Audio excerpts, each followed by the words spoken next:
Assalamualaikum warahmatullahi wabarakatuh. Alhamdulillahilladzi an'ama alaina bi ni'matil imani wal islam. Asyhadu an la ilaha illallah wahdahu la syarikalah wa asyhadu anna sayyidana Muhammadan abduhu wa rasuluhu la nabiyya ba'dah. Allahumma shalli wa sallim wa barik ala sayyidina Muhammad ibn Abdillah wa ala alihi wa ashabihi wa man tabi'ahum bi ihsanin ila yaumil qiyamah. Amma ba'du. Selanjutnya perjalanan kita lanjutkan untuk berziarah di makam Ki Ageng Giring III di Desa Sodo Giring, Kecamatan Palian, Gunung Kidul. Makam berada dalam cungkup yang terletak di bagian belakang dari keseluruhan makam yang ada dalam komplek pemakaman umum di Desa Sodo, Kabupaten Gunung Kidul. Pintu masuk cungkup berupa gapura berbentuk candi bentar. Dalam komplek makam Ki Ageng Giring juga terdapat Masjid Ki Ageng Giring yang telah mengalami pemugaran dan dikenal sebagai Masjid Patok Negoro. Terdapat pula Padepokan Ki Ageng Giring yang dibangun oleh mantan Menteri Susilo Sudarman, dan terdapat pula Sendang. Juga terdapat pohon yang berusia ratusan tahun. Setelah berziarah memasuki pintu gerbang, mereka akan melewati makam para pengikut Ki Ageng Giring III yang kini juga menjadi pemakaman warga. Makam Ki Ageng Giring sendiri berada di dalam tembok yang dibangun pada masa Sri Sultan Hamengkubuwono ke-9.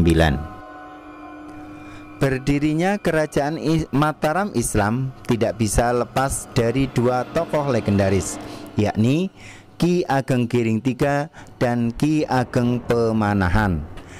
Ki Ageng Giring III adalah salah seorang keturunan Prabu Brawijaya IV dari Ratnamundri yang hidup dan menetap pada abad ke-16.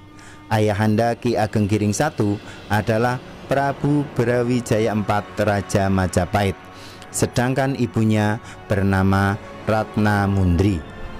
Perlu diketahui bahwa setelah hancurnya Kerajaan Majapahit, putra-putri Prabu Brawijaya menyebar ke berbagai wilayah di tanah Jawa, bahkan sampai Bali dan Lombok. Ia berikhtiar lahir batin untuk mendapatkan kembali tahta ayahanda beliau yang telah hilang. Keyakinan bahwa wahyu keraton akan turun kepada putra yang memiliki kecakapan lahir batin ini sangat kuat menancap ke dalam relung jiwa para trah darah biru ini.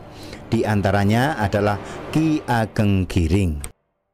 Ki Ageng Giring I berjalan jauh memasuki rerimbunan pohon, hutan dan semak belukar.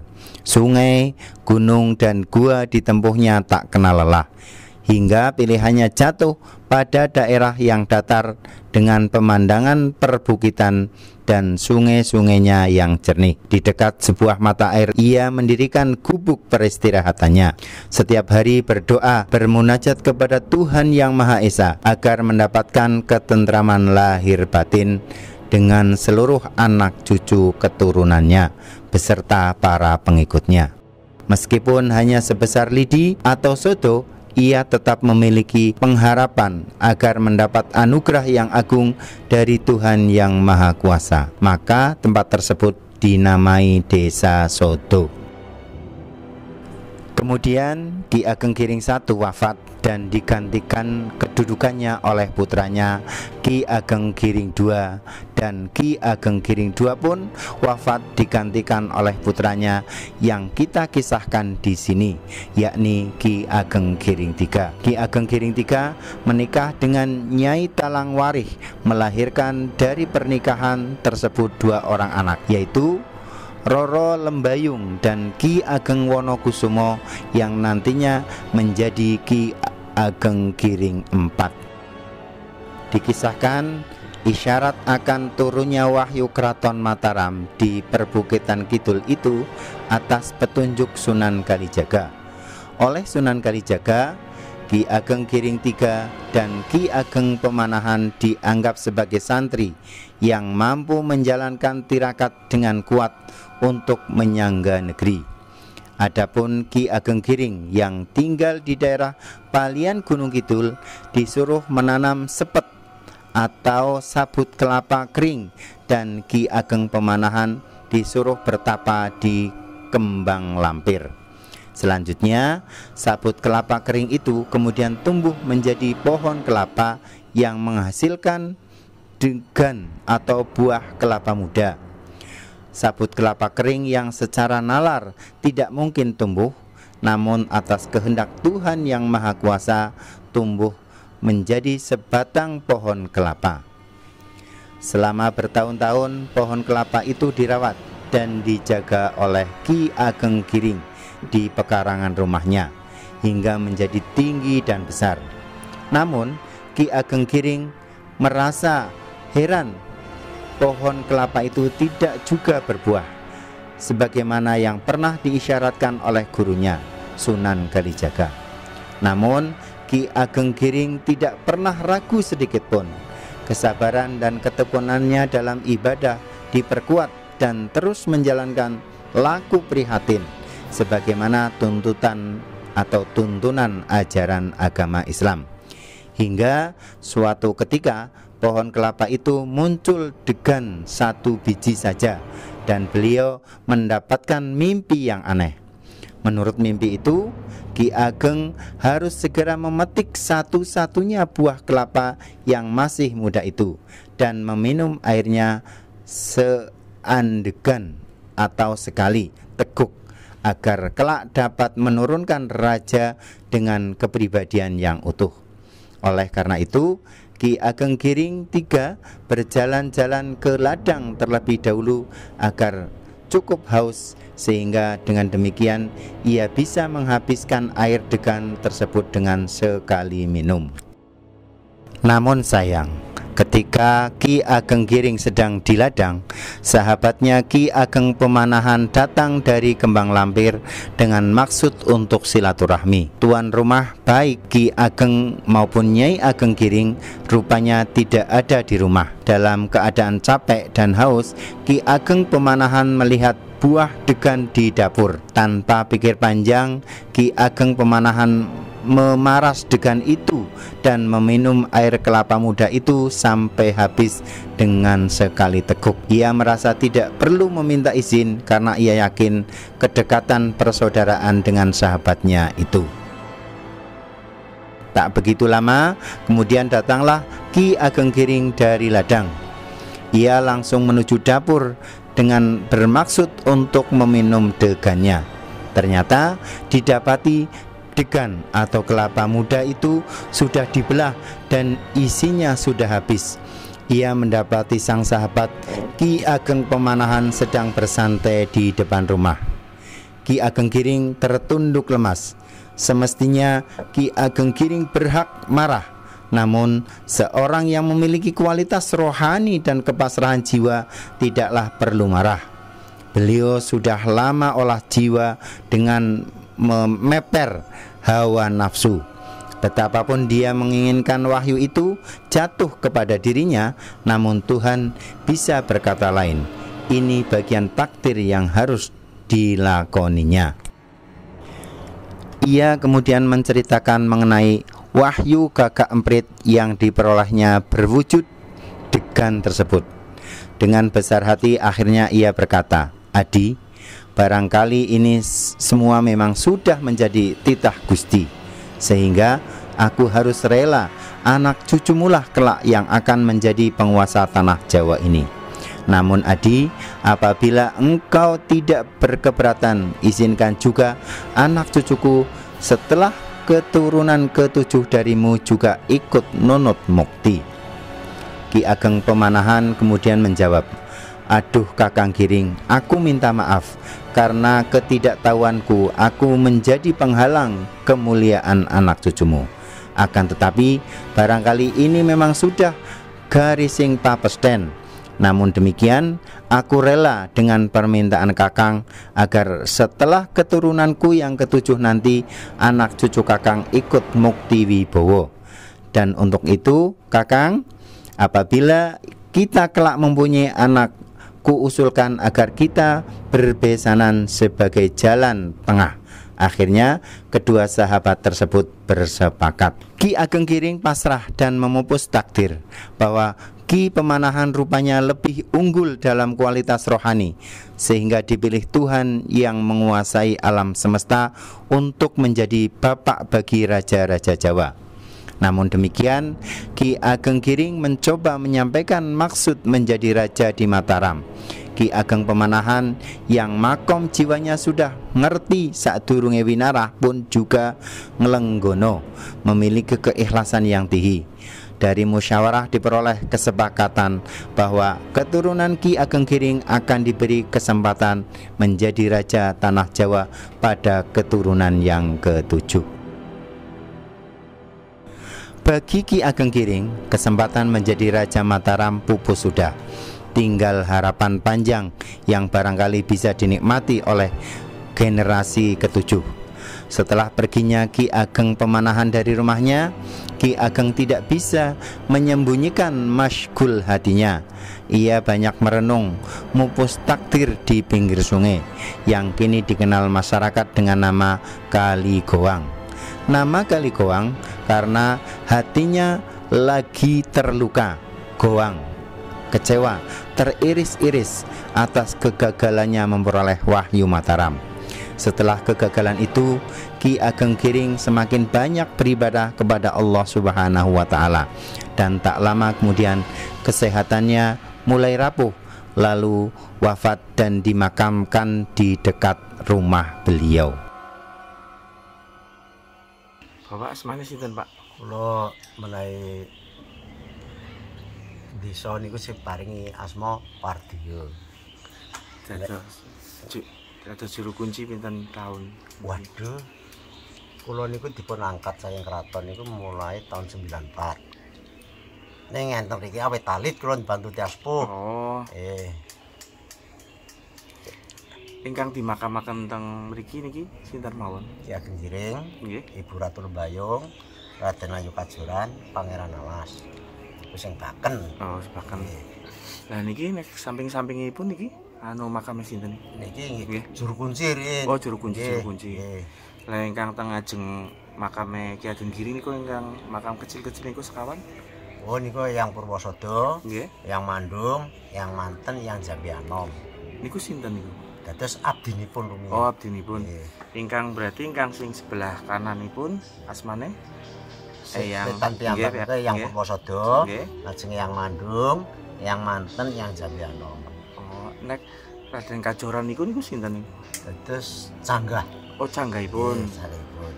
Napa ndara kali Panembahan Rama niku sing Nah, niku garwane Panembahan Rama sing teng Klaten. Oh, niki garwane. Nggih. Dan ingkang sebelahe? Pangeran Alas adik. Oh, adike Pangeran Kajoran niku. Nggih, Raden Ayu Kajuran. Oh, adikipun. Nggih. Biyen niki anu criyose kepripun niki Ki Ageng Giring Ya, sejarahipun? Niku rikala semonten. Nggih. Dados sejarahipun piyantun mriki menawi Yaroh dateng Bayat. Oh, Dari Sunan Pandanaran. nggih. Dari piyantun sepuh menika ngendikake kowe iki daripada adu-adu nggonmu ki ana sing paling utama. Papane ana lemah putih, Nggih. kanan kiri puntukan tanah iki tulang-tulang, tumpuan tulang-tulang. Dados enten peksi mebur, darah pecah, Oh. enten kucing liwat, atas pecah, Oh. enten. Lah niku madosi rikala semonten saking Giring Nggih. di mriki lat hutan. Oh, Mila ngriki niku dipun wontenaken babadalan. Madosi makamipun yang iku. Nah lajeng rikala semonten kados Eyang Giring kalih Eyang Pemanahan niku lak murid Kanjeng Sunan Kalijaga. oh nggih. Lah beliau kapore menyebarkan agama Islam, Nggih. yang Pemanahan kapre tapa wonten ing Bang Lampir. Dasa sampunipun wonten pun paringi sepet aking kalih Kanjeng Sunan Kudus iki tanduren. Ing adile ingkang Maha Kuwasa kok saged tukul. Iku dasa sampunipun wonten dipun serahaken kalih Eyang Bintu Aji. Iki tunggunen aku tak teruske laku. Dasa sampunipun wonten Eyang Giring meh rampung anggenipun priatos kali menyebarkan agami niku kondur cocok tanam wonten sak nganggenipun pohon kelapa niku. Lah wonten swanten ning kok mboten ketingal rupinipun. Jebeng cok sapa sing ngunjuk toya klapa kanthi entek sak tegukan dados ngeten mboten kandel kuwi sing iso nurunke Ratu Ngayogyakarta utawi Ratu Mataram. Nggih. Ya sasampunipun wonten saumpami sesuk niku rampung anggenipun priatos wedal niki pun pendet pun petik pun asta kondur. Lah ajeng ngunjuk toya degan niku siram keramas rumiyin jamas. Nggih. Lah sasampunipun ngoten yang pemanan pun jengkaraken kali Kanjeng Sunan Kalijaga. Jebeng nggih ndang jengkara. Wahyune temurun mantrek kaya sada mila mriki niku dipun namakaken Desa Sada lha niku bibit sekali. Oh. Kados lidi menika. Nggih. Lah sasampunipun ngoten yang pemanan nututi dumugi mriki pun suwun kalih yang pemanan. Lah pun gandeng siram menika sungai Nggih. niku dipun namakaken dados pun krasa penggalipun yang Giring. Aduh gedisan Dimas Pemanan nak ngoten. Nggih. Mila lepen niku dipun namakaken Kali Guwang amargi guwang penggalipun yang. Lah yang Giring kondur yang pernah sampun tindak pun tututi turun pira Dimas rebaneke. Pisan pinjung ngantos ping 7 nembe gandel niku enten daerah Ndelingo Bantul. Nggih. Niku enten Kijing 7 niku rikala perjanjian yang Giring kali yang Pemanan. Oh. Lah sak sampunipun ngoten Allahu alam Kang Mas, mbok menawi tekan titi wancine 7 tekani 9. Lah ngoten perjanjianipun. Nggih. Ananging nggih niku wau ngantos ping 12 lak sakniki lak ngersa dalem. Menawi setunggal ngantos ing kaping 9 lak sampeyan dateng. Pun benten. Nggih. Lah sak sampunipun ngoten Eyang Giring kagungan putra putri Ibu Ratu Lembayo. Nggih. Yang Pemanan kagungan putra kakung Panembahan Senopati pun jodohaken. Dados sedaya niku kersane nyami kamukten bareng-bareng lah ngoten. Ananging rikala semonten ngendikanipun Ibu Ratu Lembayu niku hamil pun kunduraken mriki malih. Ngantos melahirkan. Kakung dipun paringi asma kalih Yangi Joko Umbaran. Lah ngoten. Lah sak sampunipun Joko Umbaran niku sampun dewasa nyuwun pirsa kalih Yangi yang sejatosipun ramanipun Umbaran wonten pundi. Niku mon tesih dereng pun blakani. Gandeng wong sawang nyuwun pirsa mungger nek kowe arep ngerti ramamu ana kraton Ngayogyakarta. Papane ana ringin kekembaran. Lah ngoten. Lah sak sampunipun ngoten yang anu Joko Umbaran niku mung dolanan batu. Mila Kota Gedhe niku wonten watu gatheng niku lak rikala semen dolananipun Joko Umbaran niku. Dipun suwuni pirsa kalih adene kowe cah endi kula piyantuk digigil. Lah kena ngapa kok tekan kene ngendikanipun Eyang Rama wonten kraton mriki. Lah ngoten. Lah sak sampunipun ngoten wong nggih anu nek kowe iki bener-bener matur kalih Panembahan Senopati menika piyantuk dikidul Gusti ngendikanipun madosi ramanipun wonten kraton mriki. Coba kon mrene lah ngoten. Kapun suwuni pirsa kalih Panembahan Senopati nganggenipun kawula piyantuk dikidul Gusti ngendikanipun Eyang Rama wonten kraton mriki. Wah nek kowe iki bener-bener putraku iki keris ligan iki golekno warangka. Lah menapa Gusti rangkanipun? Ning rangkane kula mboten saged blakake. Nggih. Nggih ngertos ning mboten saged blakake. Lah matur kalih Eyang menika kula pun betani pusaka duwung ligan kapure madosaken warangka. Oh iya nggih. Lah ning ngene wau rangkane mboten kula blakake. Lah menika sowan teng kraton Kota Gedhe malih. Wah nek ngono kowe iki bener-bener putraku. Tak paringi tetenger asma Pangeran Purbaya. Lah ngoten. Mila setelah Mataram diberontak Nggih. niku sing beteng iki Pangeran Purbaya. ceritanipun Lah nikone bekas petilasan kelapanipun tes enten. nggih tesih ning Gudul Sumber mulai wonten Sendang Wayu nggih. Oh. Nggih saking mriki sekitar 600 meter lah. Oh. Nggih, Sendang Wayu nih. Sendang Wayu niku. Wayu. Oke, mugi-mugi iki informasine berkah barokah. Amin amin amin amin Sing amin. sehat, Pak. Demikian sekilas sejarah tentang Ki Ageng Giring Tiga. Mudah-mudahan menambah wawasan pengetahuan bagi kita semua. Kurang lebihnya mohon maaf. Ada informasi yang lebih luas silahkan tulis di kolom komentar. Wallahul muwaffiq ila aqwamit thoriq. Assalamualaikum warahmatullahi wabarakatuh.